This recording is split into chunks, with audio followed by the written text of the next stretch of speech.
belle robe vermeille, c'est un Bordeaux. Goûtez-moi ça. Je ne bois pas d'alcool, merci. Quelle drôle d'idée. Nous, il n'y a qu'un truc qui nous fait bander. C'est le Beaujolais. Vous les Français, vous avez toujours une grande gueule comme ça. J'ai trop un goût de pomme. L'admirable cholestérol qu'on va se payer. Vous avez beau dire, il n'y a pas seulement que de la pomme. Bonjour à tous, je suis Loïc Geoffrey de Vinstache de la chaîne YouTube Vinstache comme je viens de le dire, une chaîne de vulgarisation sur l'univers du vin. Depuis une petite année avec mon ami Charles, nous avons lancé ce podcast, le Podstache, un podcast pour les geeks du vin, où nous vous présentons deux cuvées, généralement un blanc et un rouge, que vous pourrez ensuite retrouver sur Vinstache la boutique, www.vinstache.com. Charles, comment vas-tu ? Eh ben Loïc, ça va. Et ben moi aussi, ça va très bien aujourd'hui, puisque c'est un Podstache un peu exceptionnel, car pour la première fois, eh bien, avant même que nous ayons sorti cet épisode, la totalité des coffrets ont été vendus. Alors, eh bien, écoutez, si vous ne voulez pas rater à l'avenir les prochains coffrets que nous vous proposons sur ce podcast, eh bien, n'hésitez pas à vous abonner à la newsletter et à me suivre sur tous les réseaux sociaux, Facebook, Instagram, Twitter, etc. Il y a que TikTok où je suis pas encore. Et un petit rappel aussi pour vous dire que nous sommes présents sur toutes les plateformes de podcast, que ce soit Ocha, Podcast Addict, Spotify, Deezer, Google Podcast et bien évidemment sur l'application podcast d'Apple. N'hésitez pas à aller nous lâcher des 5 étoiles si ce contenu vous plaît, ça nous aide énormément pour le référencement. On va bientôt rentrer dans le vif du sujet, mais Charles, juste avant, je voulais en profiter pour faire un petit rappel, puisque depuis peu tu as une nouvelle vie professionnelle, et je te laisse nous refaire un petit topo là-dessus. En juillet, j'ai commencé ma nouvelle activité en tant que responsable de toute la partie accueil au Château de la Chaise à Audenat dans le Beaujolais. Donc, c'est crescendo. Au début, c'était mise en place des visites, etc., etc. Et là, c'est très très intense. Donc, je fais toujours les visites pour les particuliers. Sur réservation via notre site internet. Et je fais aussi énormément d'accueil d'entreprise avec des mâchons ou des repas et des visites en même temps. Donc je suis bien occupé et ça se passe super bien. Donc, je suis ravi. Je vais faire une petite redite, mais si jamais je suis un éditeur du Podstache et je me dis « Ah tiens, j'irais bien goûter au Château de la Chaise », est-ce que je tomberai directement sur toi ? Ah oui. Pour l'instant, je suis quasiment tout seul à faire les visites.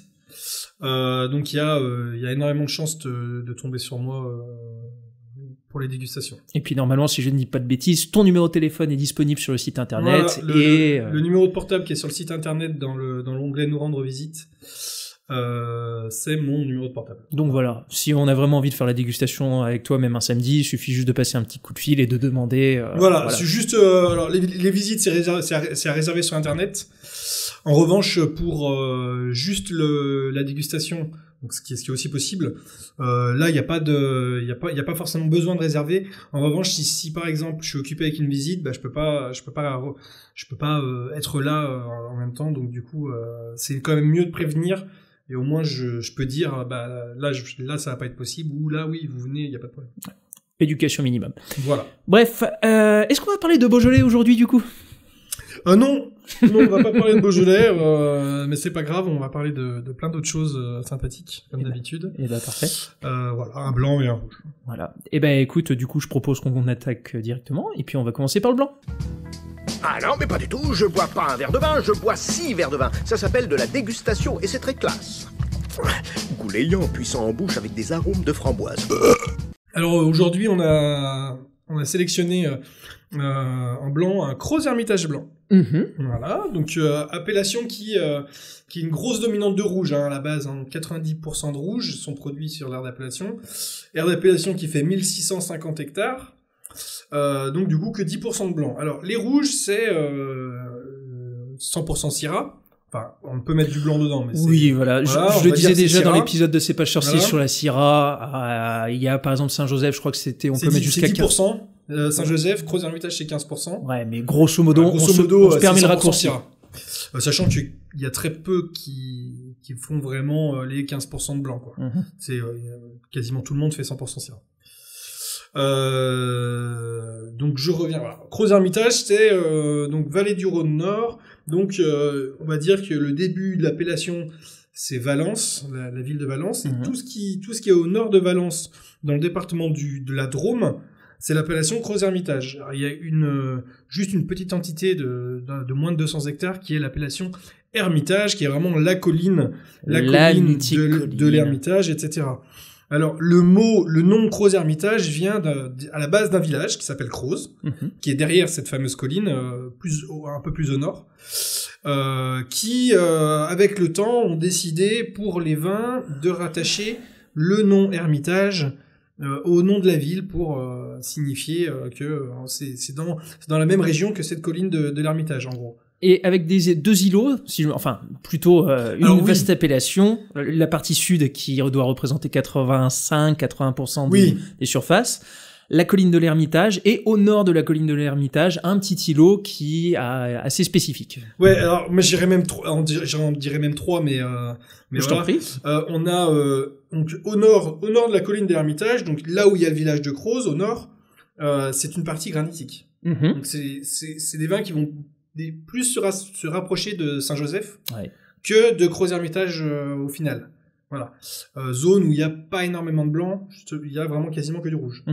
Alors il y a une petite partie où il y a presque que du blanc, c'est les Kaolins à Larnage. Donc c'est une toute petite partie donc qui est à part aussi, c'est un terroir à part. Et après il y a toute la plaine des Châssis, tout le nord de Valence où on est vraiment là sur des alluvions.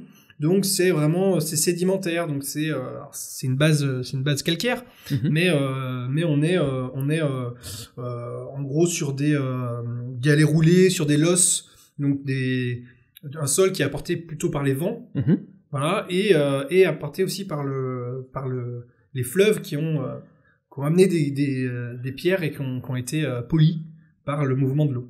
Eh bien, puisque je sens que tu es en feu ce matin et que tu es bien mieux réveillé que moi, je vais aller dire au nord. Donc, on en a déjà parlé la dernière fois quand on présentait le Saint-Joseph de chez Farjon. J'en ai beaucoup parlé sur la chaîne aussi.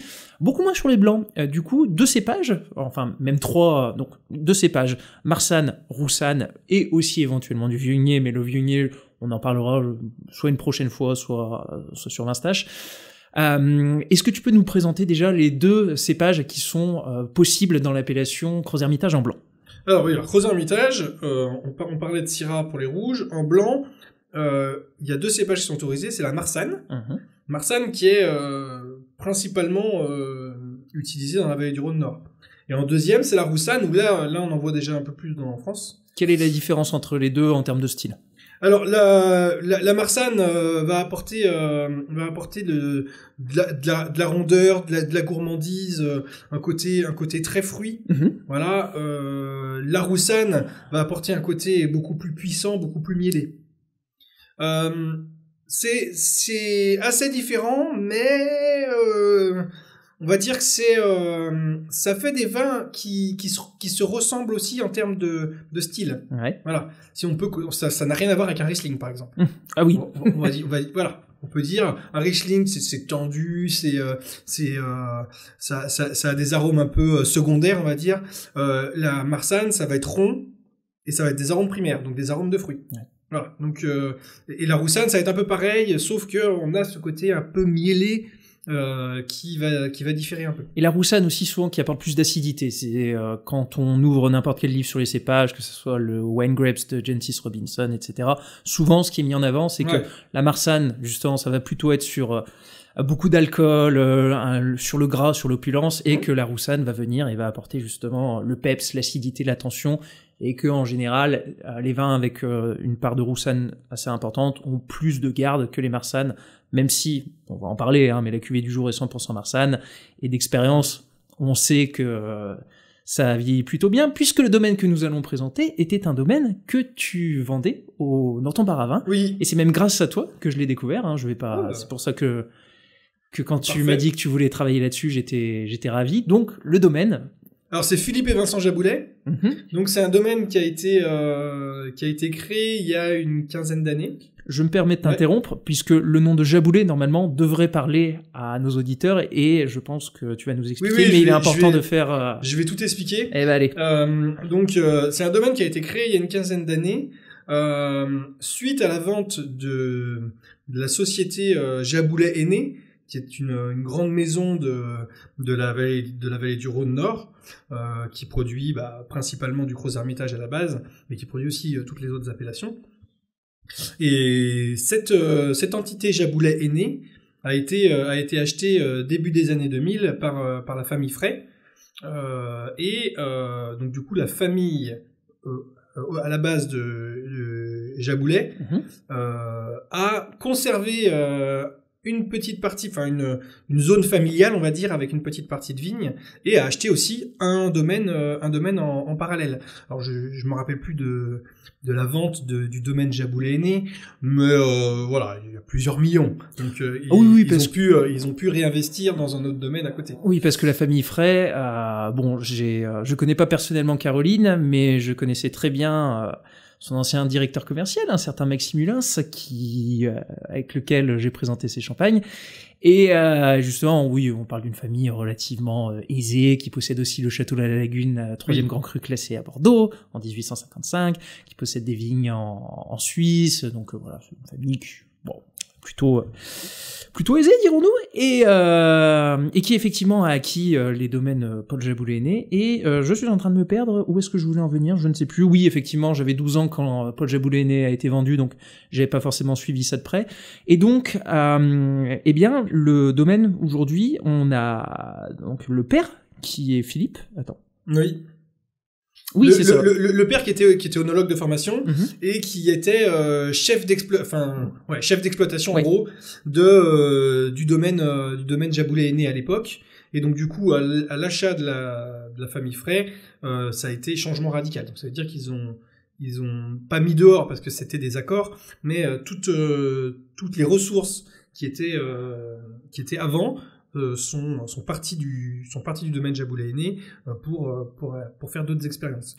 Et donc Philippe et Vincent ont décidé de monter ce domaine vraiment sur le côté, on va dire, proche de Valence, donc le sud de l'appellation.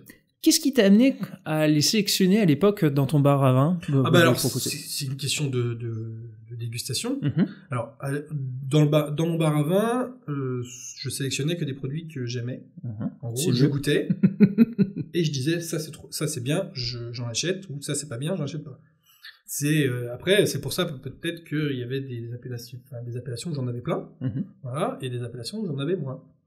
Voilà. Donc, parce que c'est une question de préférence de goût. Oui, et puis comme j'avais beaucoup d'Alsace par exemple. Étonnant. Plus que l'Alsace. Voilà. Et du coup, alors la première fois que j'ai référencé un vin du domaine Philippe et Vincent Jaboulet, c'était une cuvée spéciale en Gros Hermitage rouge. Voilà. D'accord. Donc ça, c'était la première fois. J'avais eu une vraie émotion sur ce vin, etc. Et puis après, à force d'aller au domaine, de goûter, etc. On référence plus de choses, parce qu'il y a des choses. À chaque fois, il y a des choses intéressantes. Un millésime après l'autre, on n'a pas les mêmes goûts, ou les vins sont. Il y a des progrès, donc les vins ne sont pas. Pas les mêmes. Je crois que j'ai le souvenir quand j'étais venu un soir déguster à ton bar, je crois que c'était un Hermitage de 2014 que tu m'avais sorti. Oui, c'est possible. Ça vieillit super bien, c'est blanc. C'était blanc ou rouge? En blanc. Ouais. Blanc. Il doit m'en rester, c'est des très vieilles vignes, ouais. Ouais, ça des vieillit vignes quasiment centenaires. Tout ce que j'ai goûté justement et d'expérience, et c'est pour ça que je voulais aussi le proposer à l'unité sur la boutique, même si là encore tout a été vendu, c'est des blancs qui vieillissent super bien. Ouais, c'est des blancs qui vieillissent très très bien. Et on va en parler parce que justement, on va venir à la dégustation, mais j'ai déjà pu le déguster avant ce podcast. C'est pas forcément des blancs où on est sur l'acidité. Ah non. Mais malgré tout, il y a une espèce de magie qui opère quand ça vieillit. Et du coup, écoute, je propose tout simplement qu'on passe à la dégustation et que tu nous présentes le vin. Je finis juste avec un petit truc que j'avais noté et que c'était intéressant. Alors, pourquoi, on parlait de pourquoi ça s'appelait Gros Hermitage, c'était le village de Croz qui est rattaché à la colline de l'Hermitage. Mais pourquoi la colline de l'Hermitage s'appelle comme ça? C'est assez intéressant parce que c'est une part d'histoire, c'est fin du Moyen-Âge, le chevalier de Sterenberg qui revient de croisade contre les Albigeois, là, a décidé de se terrer en haut de la colline de l'Hermitage, dans une chapelle. Et donc du coup, depuis ce temps, cette colline s'appelle l'Hermitage en honneur à l'ermite chevalier de Sternberg. D'ailleurs, Voilà. Gros-Hermitage qui peut s'écrire avec un H ou sans H. Voilà. Les deux orthographes sont valides pour justement. Alors, référence à j'ai jamais vu l'étymologie. Gros-Hermitage avec juste le E. En Oui. revanche, l'appellation Hermitage, qui est l'appellation qui est sur la colline, vraiment sur les pentes de la colline, là c'est variable. Il y a H, il y a E. Philippe et Vincent Jaboulet qui font de l'Hermitage, eux le mettent avec un E. Oui, Voilà. effectivement. C'est plus rare que le H, donc c'est bien le signifier. Mais voilà, On c'était est important parti, de faire l'étymologie ouais. de la colline de l'Hermitage. Eh ben oui, on est parti avec grand plaisir. On est parti pour la dégustation. Eh ben, allez. Alors, Charles, tu viens de nous ouvrir donc cette cuvée, on est sur un millésime 2019. Est-ce que tu peux nous parler un peu du millésime? Bon, bah, c'est un millésime très, très classique, Mhm. qui, bon, il a fait chaud, hein, parce que... Ah, c'était solaire, ouais. Le réchauffement climatique fait que, on a quand même très peu de millésimes froids aujourd'hui, mis à part 2021. Qui risque d'être un peu une exception dans le paysage. Hein. Voilà, ça risque d'être un peu une exception dans le paysage, mais 2019, moi j'aime beaucoup parce que c'est un millésime chaud, mais derrière on n'a pas de stress de la vigne dû à pas assez de flotte et trop de sécheresse, quoi. Donc c'est des millésimes qui où les vignerons sont contents parce qu'il y a quand même de la récolte et de la maturité, quoi. Voilà, donc là on est sur un 100% Marsanne. On parlait qu'il pouvait y avoir de la Roussanne et de la Marsanne, mais là on est que sur la Marsanne. Alors ça reste la dominante de l'appellation. Hein. Ouais. Voilà, il y a beaucoup plus de Marsanne que de Roussanne. Marsanne étant cépage qui est plus adapté, je pense, au Gros-Hermitage de plaine. Parce que là, on est en plaine du coup. Oui, là c'est des plaines. C'est fameuses terrasses. des sortes de croupes alluvionnaires. Donc c'est de la plaine, mais c'est bosselé quand même. C'est pas, on n'est pas sur sur un stade de foot, quoi. Ouais, on n'est pas sur un stade de foot ou sur des vignes. Je sais plus quel pays on pourrait dire, un peu Afrique du Sud, là où des plaines à perte de vue. Ouais, à la bordelaise, quoi. Ouais, ça dépend où, mais. Oui, non, je pensais au Médoc, tu vois. Alors, au premier nez, qu'est-ce que ça t'inspire? Eh ben, il y a deux arômes qui me viennent. On a vraiment le côté fruits à noyaux dans un premier temps, et un petit côté silex pyrafusi. Donc c'est vraiment ces deux arômes mis ensemble, ça fait ce vin-là. Du coup, pas une énorme complexité, mais au moins c'est net. Voilà. On sait ce qu'on boit. C'est fruits un peu pierre à fusil. Alors du coup, tout de suite comme ça, moi ça me donne envie de boire le vin. Parce que c'est facile, on a envie de boire tout de suite. Je pense qu'il est un peu frais. Parce que, il est un peu frais. Ouais, parce que justement, j'ai déjà ce vin, en fait, j'ai déjà pu le goûter comme j'expliquais juste avant en introduction. Puisque comme je le proposais pour la sélection de novembre, forcément je préfère toujours goûter un peu pour pouvoir présenter les vins, et c'est vrai que c'est un vin, là il est peut-être à 8 degrés, je pense que c'est plus intéressant de le déguster autour de 12, quelque chose comme ça, parce que moi je sais que quand je l'avais ouvert à ces températures-là, j'avais à l'époque un côté à l'époque, c'était il y a même pas 10 jours, hein, mais c'était très fleur blanc, tilleul, miel d'acacia, chèvrefeuille, pêche blanche, ce genre de choses. Et c'est vrai que là, pour l'instant, avec la fraîcheur, il y a peut-être, et le fait qu'il vient juste d'être ouvert, c'est peut-être un peu plus unidimensionnel. Alors, du coup, tous ces arômes herbacés, sous-bois, etc., tu les as en bouche. Hein. Le tilleul, moi, j'ai en bouche vraiment, quoi. Bah, tu vois, là, je l'ai réchauffé un peu avec mes deux mains, et déjà, je trouve que ça a gagné en complexité. C'est sûr que ça gagne en complexité en le réchauffant. Après, clairement, c'est un vin qui va être idéal avec un plat. Ouais. Voilà. Parce que en bouche, on a vraiment du volume.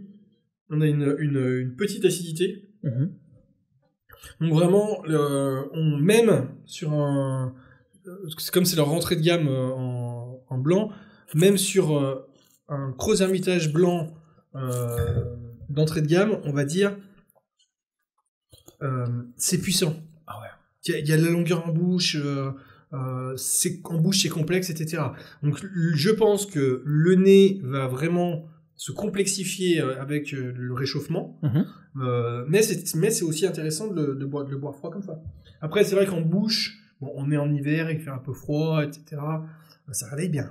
Ouais, mais là où je suis entièrement d'accord avec toi, c'est que pour moi c'est quand même un blanc de gastronomie, quand même, on a l'habitude de dire. Et c'est vrai que en bouche, j'avais noté rond, soyeux, gras, matière, et c'est exactement ce que je retrouve là, avec plus de tension forcément, parce qu'on est c'est un peu plus frais, donc forcément on a l'acidité qui ressort un peu.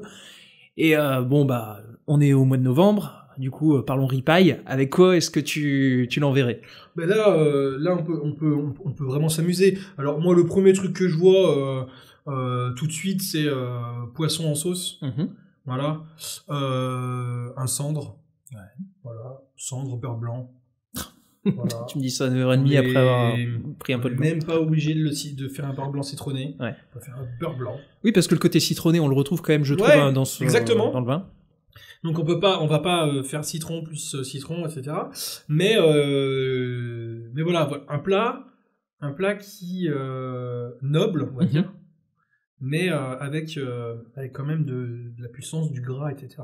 Et si on sortait un peu de l'habituel carcan du poisson, est-ce que tu verrais d'autres choses qui te viendraient en tête que de la cendre, que je sais pas, des grenouilles par exemple? Non, je verrais pas trop des grenouilles, mais je verrais des cuissons.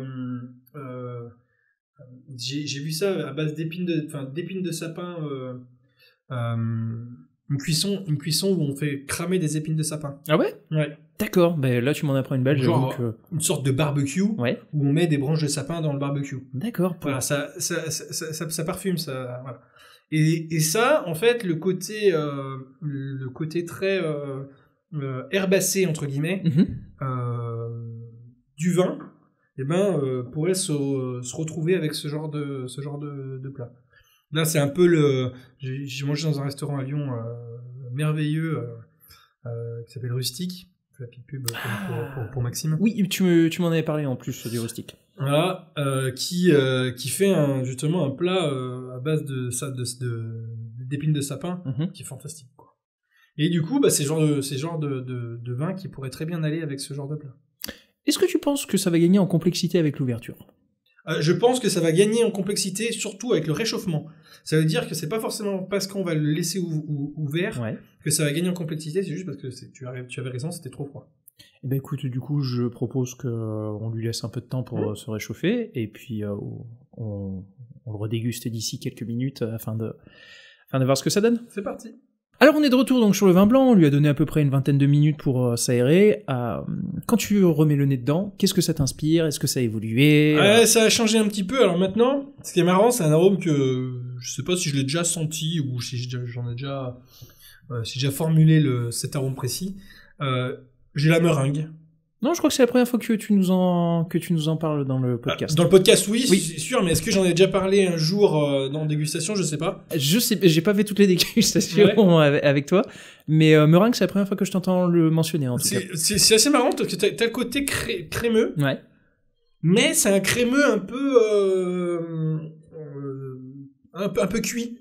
Donc ça c'est assez marrant. Tu vois, moi j'ai plus un côté fruit jaune et paille qui est apparu. Tu vois, l'odeur de la paille qui est en train de sécher dans la grange. Ça a quand même gagné, je trouve, en complexité. Ouais, ça a gagné en complexité. Il y a pas photo. C'était assez unidimensionnel quand on a ouvert. Il y avait effectivement ce côté fruit à noyau et un peu floral, mais alors là, ça a gagné en 15-20 minutes et puis 2 degrés. Je trouve qu'il y a un côté un peu tout au tout, quoi. La bouche n'a pas trop changé en revanche, je trouve. On reste sur ce côté bien frais, avec du gras. L'alcool est quand même plus marqué. Voilà, l'alcool est plus marqué. C'est pour ça qu'il faut. C'est un vin qui est bien aussi à table. Oui, voilà. Clairement. Alors, on parlait des accords tout à l'heure. Ça, c'est un super accord avec le fromage, par exemple. Là, Saint-Marcelin, vous mettez là, wouhou, pas de problème. Voilà, ça c'est typique le style de vin blanc qui va avec les fromages. Voilà. Sachant que c'est pour moi très difficile d'accorder les vins rouges avec le fromage. Oui, on était sur, on en a souvent parlé. Je pense que c'est l'accord le plus compliqué au monde. Du moment qu'on se retrouve devant les fromages, que ça soit sur la pâte dure, ceux qui sont crémeux, sur les gruyères, sur les affinages. Enfin, accorder les fromages, c'est un délire. On va pas se mentir. Ah, c'est super intéressant, mais c'est ça, c'est un délire. En termes de vieillissement, c'est une cuvée, tu lui donnerais combien de temps? C'est déjà très intéressant. Ouais, c'est déjà bien Après, en place. en fonction des goûts, etc. Alors c'est un vin qui va pas s'abîmer, mais ça va partir sur des arômes bien différents dans 5-10 ans. Donc on va partir sur un côté un peu oxydatif, le côté un peu fleur d'acacia, miel d'acacia, et un peu noisette au fil des années. Ouais. C'est ce que je retrouvais notamment quand tu m'as fait goûter ton Hermitage. Ah bah oui, par exemple. Et donc du coup, c'est un peu comme vous le sentez. Si vous avez envie de le garder, vous pouvez le garder. Alors, ne le gardez pas 20 ans. Non, on est d'accord. Voilà, ça ne marchera pas 20 ans. Enfin, je ne pense pas. On n'est jamais à l'abri, mais 5-8 ans max, moi je pense que c'est la bonne 5-8 ans, c'est très bien. 10 ans si vous aimez le côté oxydatif, et voilà.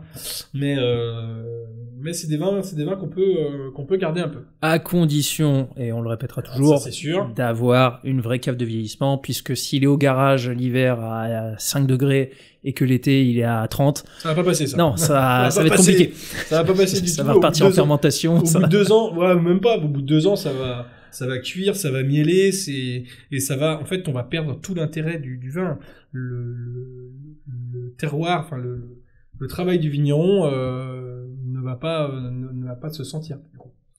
Eh ben, parfait. Écoute, je pense à moins que tu aies quelque chose à rajouter, mais je pense qu'on a déjà pas mal fait le tour. Ouais, je regarde mes notes, j'ai à peu près fait le tour de tout ce que je voulais dire dessus. Et ben, du coup, on va partir dans le sud-ouest pour parler du vin rouge, si je ne dis pas de bêtises. Exactement. Le mec, pourquoi il est en France? Pourquoi? Bah, je vais te le dire, mon pote, parce qu'en France, on bouffe bien puis qu'on boit bien. Voilà, c'est sûr, un bon couscous, un bon c'est d'Ibrahim, je te dis que ça, mon frère. Alors, Charles, pour le rouge, on va partir dans un vignoble que nous n'avons pas encore présenté pour l'instant, si je me souviens bien. Je dis une bêtise, on était parti à Gaillac en blanc pour le domaine 5 Pères, mais on n'a pas fait en rouge, puisqu'on va aller dans le sud-ouest, à Cahors. Et alors Cahors, quand on avait réfléchi un peu, qu'on avait fait le briefing de cet épisode, tu m'avais dit que c'était un vignoble dont tu voulais à tout prix parler, parce que pour toi, c'était un vignoble absolument fascinant et atypique.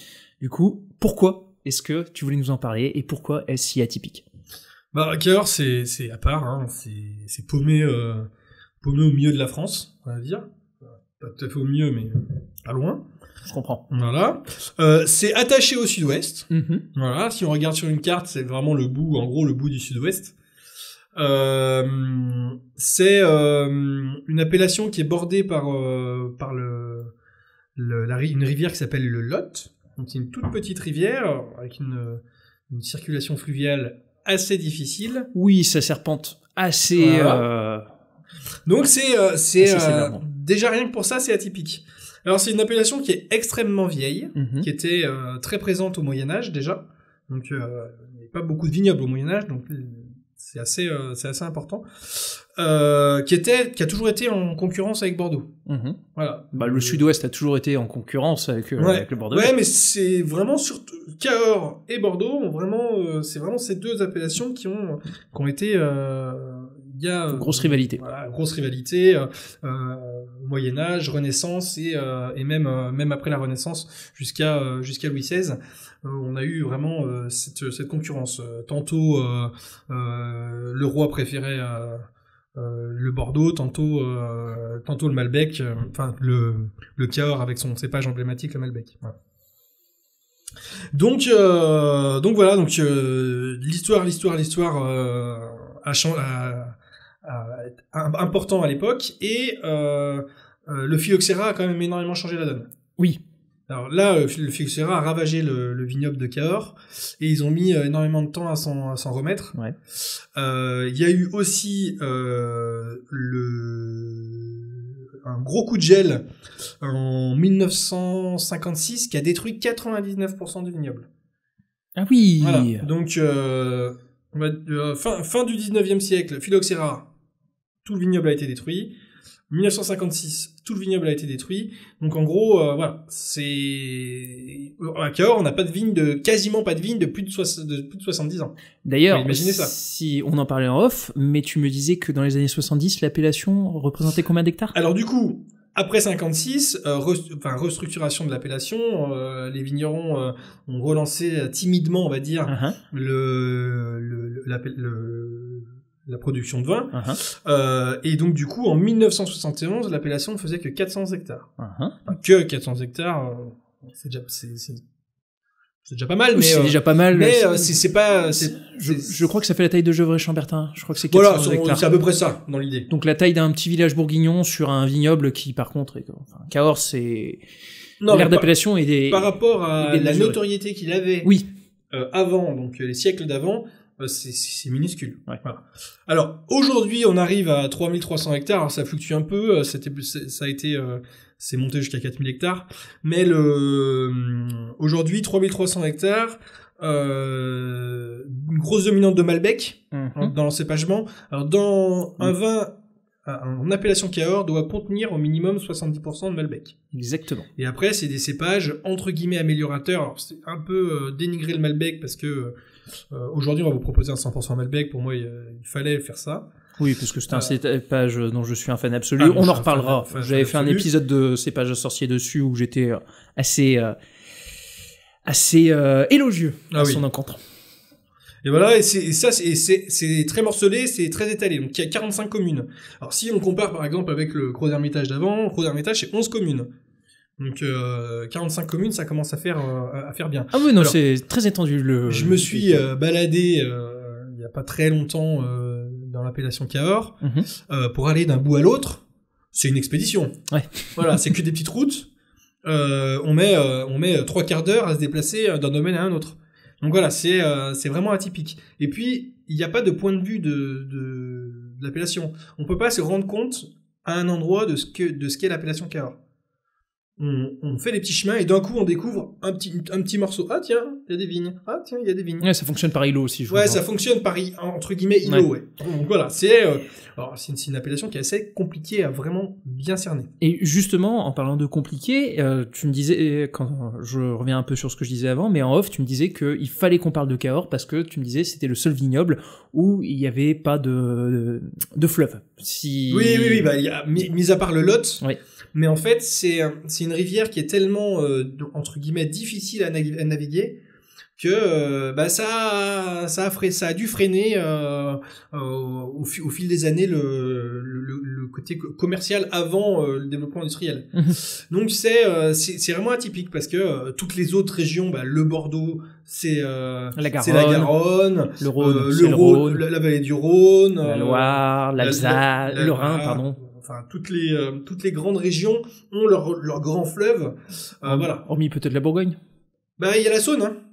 C'est vrai. Il y a la Saône qui est importante aussi. Ouais, non, et la Saône, c'est tout droit. Hein. Ah oui. Voilà. C'est pas du tout... le Lot, c'est vraiment... c'est que des méandres. C'est à part. Et alors, dans ce vignoble atypique, majoritairement dominé par le Malbec, qu'on appelle aussi localement le Caux ou l'Auxerrois, et non pas le Côte. J'avais dit une petite bêtise de prononciation sur mon épisode de Cépage sorcier 2, où je disais le Côte, alors que non, c'est le Caux. Sur quel domaine es-tu donc parti? Alors, je suis parti sur le domaine Cos Maisonneuve. Donc voilà, c'est deux professionnels du vin qui se sont rassemblés pour créer ce domaine. Moi que j'adore, ça fait partie des meilleurs domaines de l'appellation. Alors aujourd'hui, c'est une appellation qui continue à faire des vins très bas de gamme, on va dire. Ouais. Voilà, mais il y a beaucoup de vignerons qui tirent de plus en plus l'appellation vers le haut. Ouais. Alors, au départ, ils étaient 3-4 à essayer de faire les meilleurs vins possibles. Aujourd'hui, ils sont une bonne dizaine, voire 15-20, quoi. Et justement, je me permets de faire une petite aparté, puisque forcément, en préparant cet épisode, moi j'avais eu l'occasion de rencontrer Mathieu sur le salon Biotope, qui est un sacré personnage, hein. Quand on le voit, je me suis dit physiquement c'est quand même quelqu'un d'imposant. Je me suis dit lui, il aurait été seconde ligne au rugby, ça m'étonnerait pas. Et effectivement, Il était rugbyman. Ouais, bah oui, non, mais là, c'est... Et justement, je suis allé sur le site de Béthane plus de Sauve, et il lui mettait 4 étoiles sur 5 au domaine, en disant, je cite, « L'association de Mathieu Cosse, brillant énologue et ancien rugbyman, fou de grand vin et de gastronomie, et de Catherine Maisonneuve, une des viticultrices les plus idéalistes de ce pays, nous donne quelques-uns des vins les plus complets et les plus sincères de Cahors, au sommet de l'appellation. Certifié bio, le vignoble forge des vins de grande densité, bien élevés, élégants, à l'image des plus beaux Bordeaux. Ce grand style se lit dans toutes les cuvées sans exception, et l'on y sent une réelle maîtrise du sujet. » Ah oui. Ouais, c'est exactement ça. Il y a déjà une grande précision dans la vigne. Il y a un travail qui est fantastique, et puis après, Mathieu et Catherine s'attachent à faire les vins les plus précis qui existent, quoi. Alors, pas d'élevage 100% bois neuf au domaine. Le but étant de vraiment que les vins transmettent le terroir dans la bouteille, quoi. Donc, en gros, des vins qui ne sont pas maquillés. Bon, il y a quand même des élevages en barrique, mais c'est des barriques qui ont déjà été utilisées. Donc, on a plus ce côté très vanillé du bois neuf, comme on a sur la plupart des Bordeaux. On a au contraire tout de suite le côté fruit et les arômes secondaires, les épices, etc., quoi. Eh bien, écoute, je suis très curieux de goûter ça, parce que je vais pas te mentir, j'en parlais dans l'épisode de Cépage Sorcier 2, consacré au cépage Malbec. J'avoue, en général, avoir plus une préférence pour les Malbec argentins, qui vont aller sur le côté solaire, sur le côté très fruits noirs, etc., que ceux du sud-ouest. Donc, en plus, comme on a vendu toutes les box maintenant, bah, je peux me permettre de...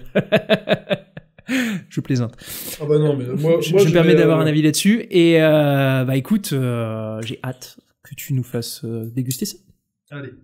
Alors tu vois Charles, première réflexion que je me fais, on a beau ne pas avoir forcément des élevages sous bois, quand tu nous as servi, c'est du Malbec, c'est dense, la robe est profonde. Alors, robe profonde, surtout ultra colorée. Oui.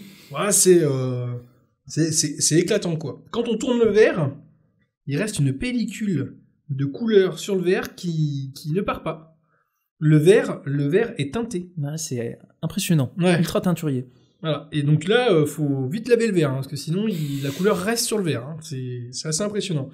Alors, c'est pas on voit le fond du verre, donc c'est une couleur qui est profonde, hein, y a pas de souci. On voit quand même le fond du verre. Mais c'est l'intensité de couleur qui est vraiment très, très, très importante. Et c'est assez fascinant, d'ailleurs. C'est une couleur magnifique, hein. C'est rare que je le dise. Oui. Voilà. Mais justement, si je voulais, moi non, enfin la plupart du temps je parle jamais de la robe, mais alors quand t'as servi, j'ai vu ça, je me suis dit c'est magnifique, c'est de l'art. Au niveau du nez, moi j'ai un côté très végétal poivre blanc. Ah bah non, moi j'ai un côté très poivré, je suis complètement d'accord, le côté poivre blanc, poivre gris. J'ai un côté aussi herbacé, je voulais dire plutôt que végétal. Ouais, herbacé. Alors moi j'ai du mal à exactement cibler la plante. Mais on est entre le laurier et le houx, des plantes un peu aromatiques comme ça, à petites feuilles, genre une haie, des plantes de haie sauvages un peu. Bah, j'allais te dire, c'est peut-être parce qu'il y avait France-Nouvelle-Zélande samedi, la fougère. Mais la fougère. Ouais, il y a de ça aussi. Et puis derrière, on a quand même le fruit. Oui. Donc il y a noir, bien noir. Il y a pas que ça. Alors. C'est typique de Cahors. Voilà. Le vin ne ment pas. Il vient de Cahors. Hop. Ça serait limite possible de trouver à l'aveugle.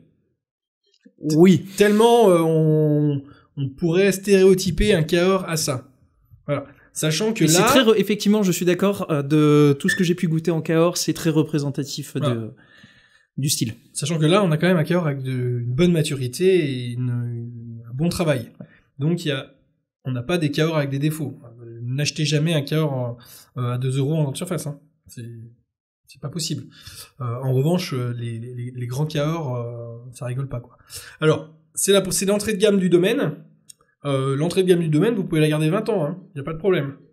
Aucun problème, 20 ans, ça tient. C'est pas tous les jours que des entrées de gamme peuvent tenir 20 ans sur un domaine. Donc là, par exemple, 2018, si jamais vous avez envie de vous acheter un vin de 2018 pour vos enfants qui sont nés en 2018, et que vous avez un budget de 20 € maximum, ça c'est le vin parfait. Voilà, c'est fait. Vous avez trouvé. Bon, c'est en bouche qu'on se rend compte de toute la dimension du vin. Alors, l'attaque, elle est vraiment souple, elle est ronde, on n'a pas du tout d'agressivité au départ, donc ça c'est super intéressant. Mais après, milieu de bouche, c'est là où on commence à avoir la puissance qui arrive. Et puis l'astringence et l'acidité. L'astringence et l'acidité, qui sont des bonnes choses, ça fait partie du caractère du vin. Donc du coup, toute cette complexité, ce côté tendre au départ, qui arrive sur un côté plus astringent, plus puissant après, et qui finit sur la douceur, parce qu'on a une longueur en bouche que j'ai toujours et qui est vraiment douce. C'est vraiment super intéressant. Donc c'est un vin qui va donner des choses différentes à être carafé. L'astringence va diminuer un peu. On peut aussi perdre certaines choses avec le carafage. Moi, ce que je conseille, c'est vous ouvrez, vous servez. Si c'est pendant un repas, la bouteille a le temps de s'ouvrir. Sinon, si vous êtes un peu nombreux, etc., les bouteilles partent vite, vous carafez. Voilà. Et c'est un vin qui va très bien s'accorder avec des plats un peu en sauce, mijotés. Voilà. Ok, un bœuf bourguignon. Un bœuf bourguignon, par exemple. Mais j'irais même plus loin. Un civet de chevreuil. Ok. Civet de chevreuil, romarin, laurier, choses comme ça, quoi. Tu trouves pas que ça manque peut-être un peu de densité, pas forcément de matière, mais de densité pour accompagner de la viande de chasseur? Pas forcément. Ouais. Je trouve que c'est déjà, on peut déjà y aller. Voilà. On est quand même sur un vin, même si c'est l'entrée de gamme du domaine, avec quand même de la puissance et de la profondeur. Ah oui, Cahors, hein, déjà, ça m'aurait étonné que je te dise, c'est peu tannique, c'est tendre, c'est souple, j'ai l'impression d'être sur un gamay. oui, non, mais après, faut pas ça, c'est pas non plus un vin d'une extrême puissance. Non, on est d'accord. Voilà, on reste sur un vin avec de la finesse. Donc c'est aussi ce que le domaine a voulu mettre en avant. C'est un vin qu'on peut boire aujourd'hui, c'est ça aussi l'avantage. Ouais. C'est que c'est un Cahors qu'on peut boire sur le fruit. Oui, tout est déjà en place, on est sur le fruit. On peut boire sur le fruit, mais il y a la puissance. Eh ben écoute, je lui propose de lui donner, comme pour le vin blanc juste avant, de lui donner un peu de temps pour s'aérer, et puis on reviendra en regardant si le nez a évolué, s'il a gagné quelque chose au niveau de la bouche, et puis on en parlera. Bref, nous sommes de retour après une grosse demi-heure d'ouverture pour la cuvée Le Combat 2018 de la maison Cos Maisonneuve. Eh bien Charles, après une demi-heure d'ouverture, qu'est-ce que tu en penses, que ce soit au niveau du nez, de la bouche, comme d'habitude? The dance floor is yours, comme dirait l'ami Bastien. Le nez a pas énormément changé. On reste vraiment sur ce côté très arôme secondaire avec un peu de fruits. Mais la bouche, en revanche, c'est vraiment affiné. Donc là, en bouche, t'as le côté astringent, c'est un peu apaisé, on va dire. Alors, j'ai pas encore fait la bouche, j'ai fait le nez. Moi, j'ai ce côté un peu camphré, comme disent souvent les ricains, boîte à cigares, qui est apparu, et qui est quelque chose qui me parle pour le coup, parce que il m'arrive de me fumer quelques Cohiba, des Romeo et Julieta, que j'ai fait vieillir pendant 6 mois dans mon petit humidoir, donc voilà. Ah, tranquille. Effectivement, on a toujours ce côté astringent, acidité, mais je trouve que ça gagnait en velours. Il y a 2 écoles pour moi du Malbec, et je le disais déjà dans le deuxième épisode de Cépage Sorcier, où je disais que je préférais le style des Malbecs argentins au style des Malbecs français, et je cite exactement ce que j'ai dit dans ma vidéo, le seul Malbec français sur lequel j'ai vraiment pris plaisir, c'était un Cahors 2006 de chez Mathieu Cos, qui est sa cuvée Solis d'ailleurs, et il faut croire que c'était un peu prémonitoire, parce que justement ça fait partie de ces rares Malbecs français, c'est sur lequel, je dois reconnaître, je prends plaisir, même si je reconnais que par rapport à mes goûts et mon palais, c'est peut-être moins ce que je préfère. On a parlé de potentiel de garde. Ouais. On peut facilement y aller sur 20 ans. Je garde bien ça en tête. Voilà. Pour un entrée de gamme, ce qui est quand même assez impressionnant. Pour un entrée de gamme, ouais. Et ben voilà, qui vient conclure en beauté ce 7e épisode déjà du podcast, du Podstache. J'en profite donc pour vous rappeler que nous sommes disponibles sur toutes les plateformes et que si vous aimez notre travail, n'hésitez surtout pas à aller nous lâcher des étoiles, des 5 étoiles sur iTunes, ça nous aide énormément pour le référencement. l'avenir de Vinstage, que ce soit sur Vinstage, la Vinstage boutique, normalement la boutique devrait continuer. Je viens d'acheter une jolie bécane pour faire du montage, donc voilà, il n'y a pas de raison que normalement Vinstage devrait continuer. Donc on devrait être amené à se retrouver très très bientôt, puisque je pense que tu as encore quelques pépites en stock à nous proposer. Ouah, j'en ai plein. Et du coup, écoute, je te remercie Charles, et puis je te dis à bientôt. À bientôt Loïc.